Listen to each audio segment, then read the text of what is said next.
morning. Good morning. 1:31 a.m. It is March 20th, 2018. Enjoying this beautiful, privately packaged Dungeon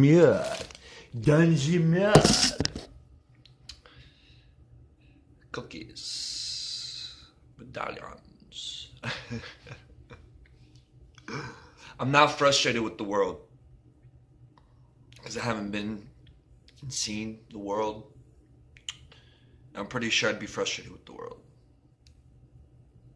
They're not even close to a first world country, to where Sacramento is, Los Angeles, New York, and I don't really remember much of St. Petersburg, Moscow, or seeing Germany, Ireland, Philippines, China, Japan.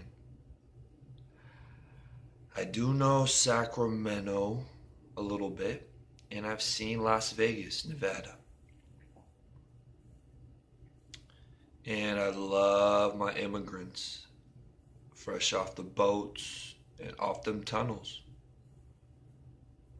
Borders, no disrespect. Everybody wanting a better life. Of course, who doesn't want a better life?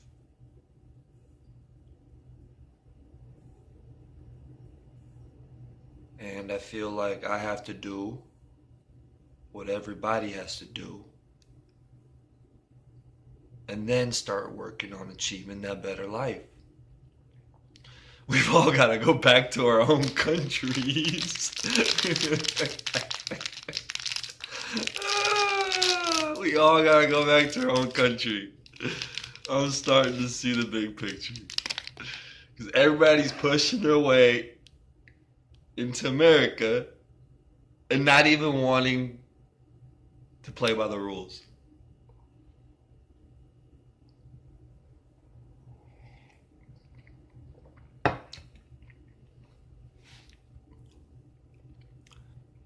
Now, if we all go back to our own countries and we start working on ourselves, within each other, within these rules and regulations, because America, they're up to something.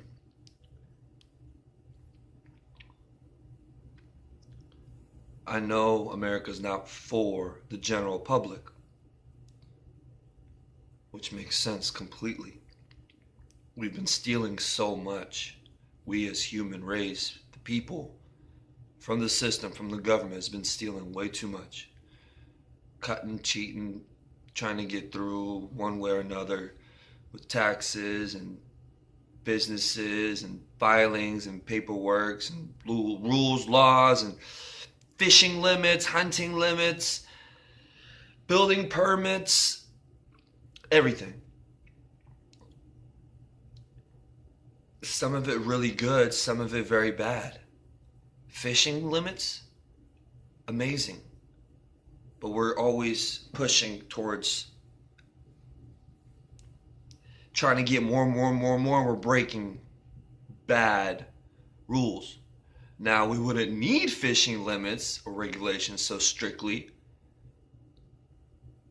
if it was our own people on our own soil, if that makes any sense. Not a big world with a bunch of flooded, hungry go-getters. When I say hungry, achievers, hunters, fishermen, corporate business, money, go-getters. I mean, we're talking immigrants that have been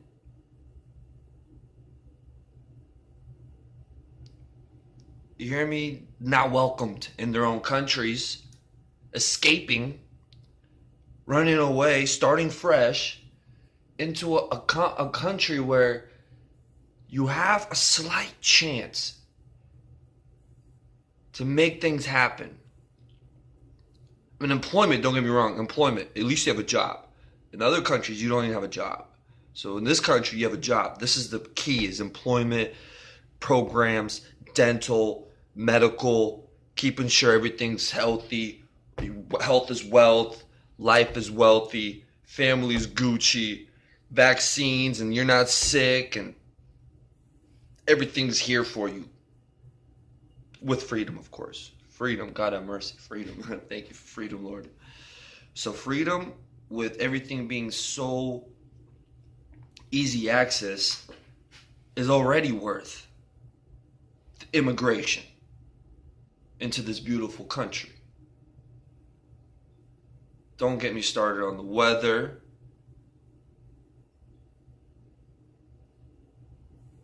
The beautiful affordability.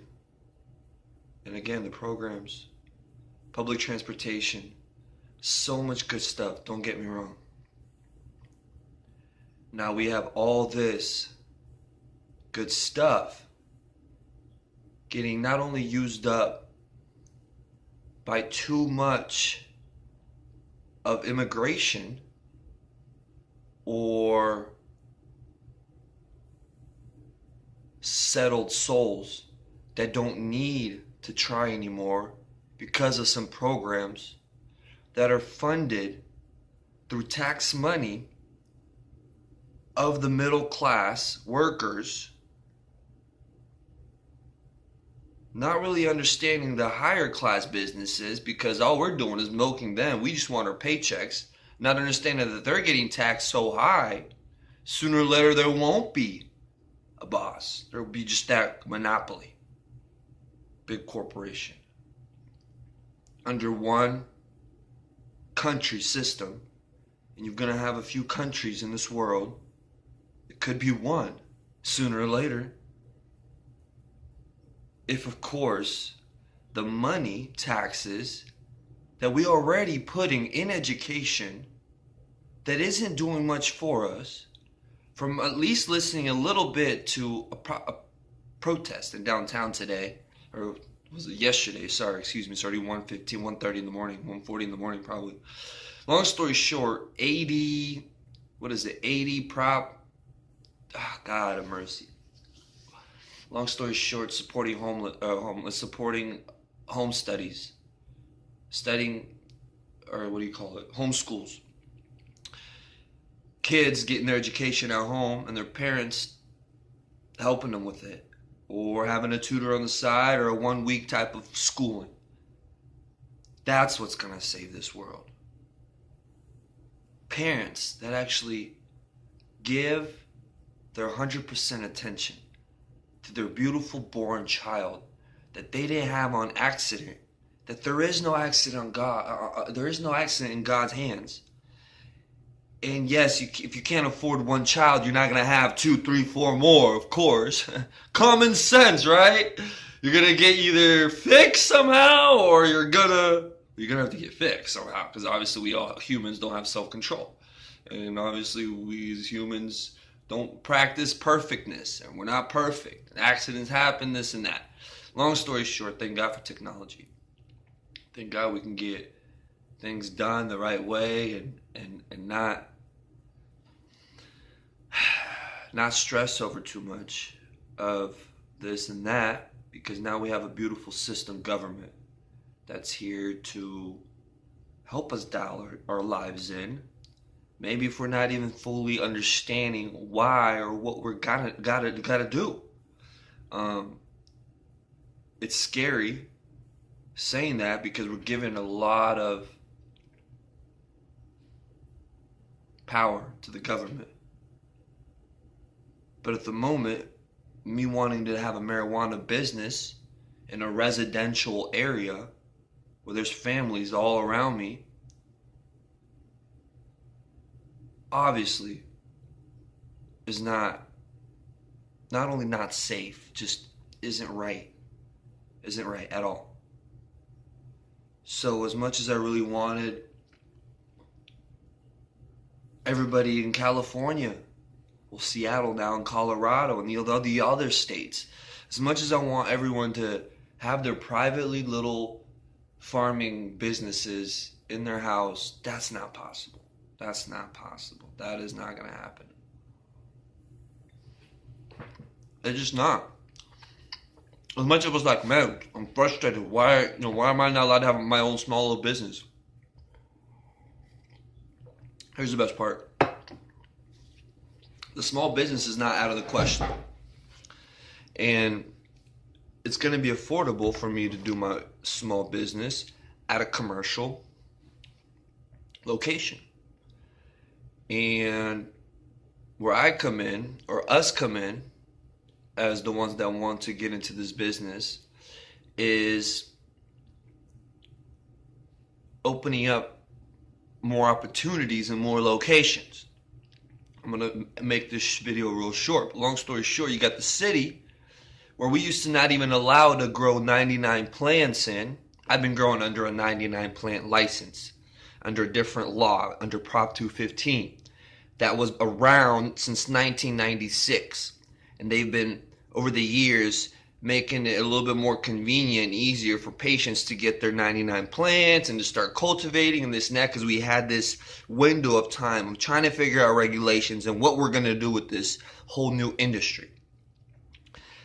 2018 came by, and you as humans, we as humans, the ones that go to Walmart and all these big box businesses where there's people sitting there with signatures and asking for you to sign it, you all been signing to legalize and make marijuana recreational, Prop 64.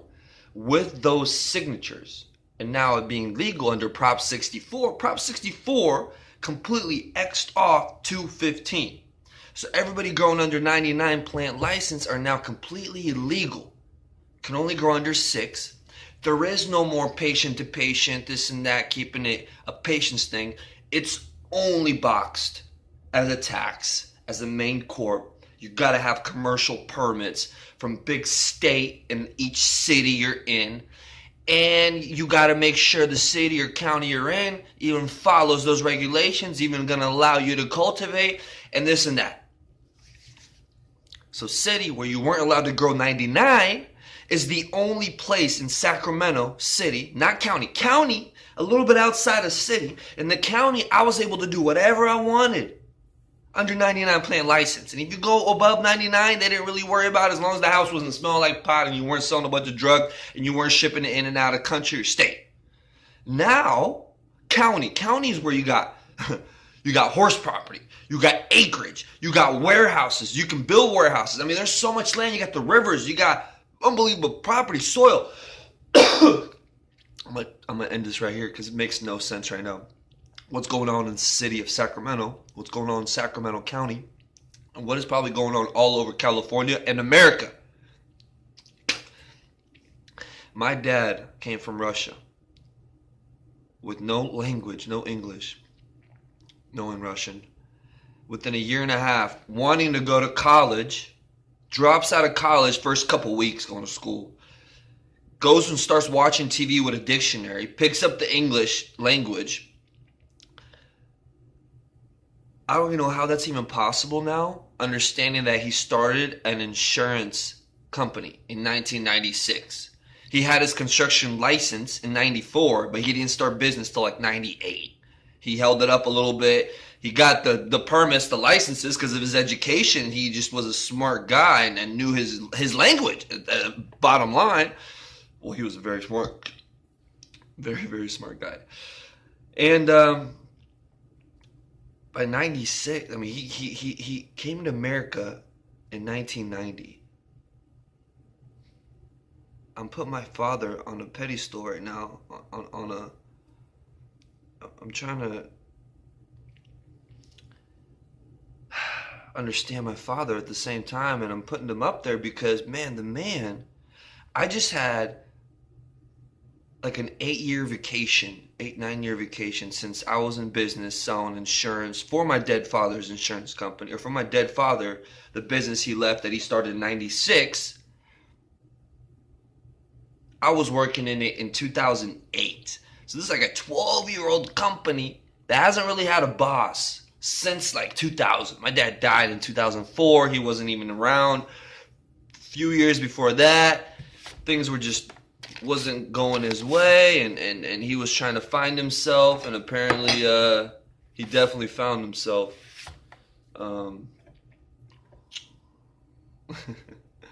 Just like I'm finding myself.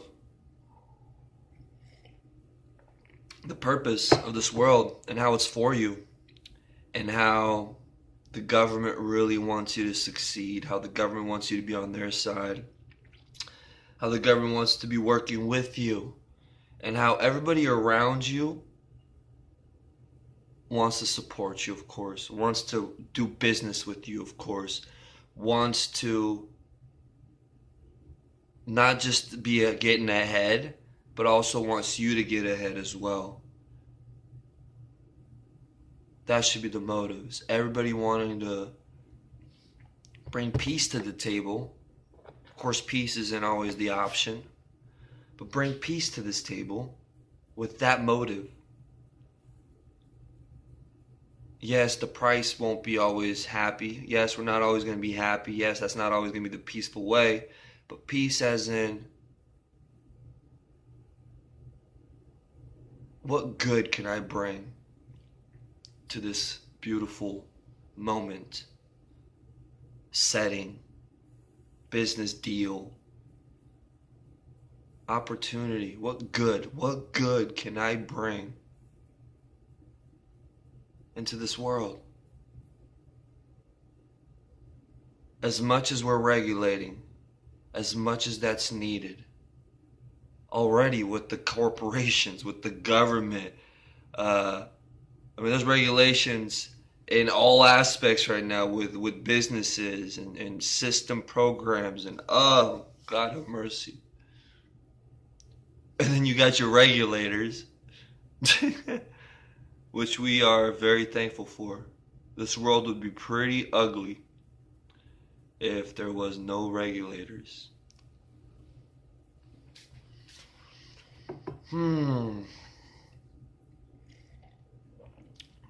Well, all that said, I didn't get fired. I did the dishes a little slow, I guess, but I was keeping up with the line just fine. This is coming from somebody that fired me 4 years ago at the same exact location, same exact restaurant. When I say fired me, I don't know what happened. He just kind of was like, he pushed me out of the kitchen. I'm not ratting right now. I'm explaining the situation, no names. But bottom line, I show up. Was it yesterday, first day at work? I couldn't believe who I was looking at. The same dude is in the kitchen. When he was the problem 4 years ago, he knows his job. He's a really good chef. The dude's the fucking problem. So anyways, I love Mexico. I love my Mexicans. Y'all are very hard workers. Y'all are doing your job. I'm not saying, y'all are doing something wrong.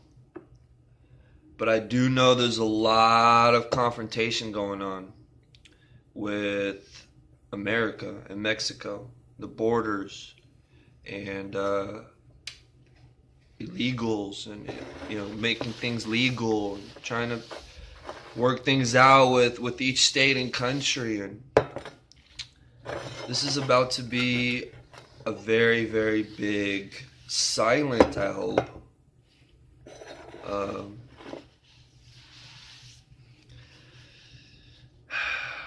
Like no war. There shouldn't be a big deportation or something. No, it's got to be getting things legal. And better management. Outhouse, not in-house management. There's got to be outhouse programs. And it's got to get very strict. Very strict. And I'm talking like, weekly visits. Until things are real dialed in. Back kitchen's not looking good at all. I'm sure it's in every kitchen. All through Las Vegas, Nevada. All through probably Miami. All through all those on the border of America. to immigration.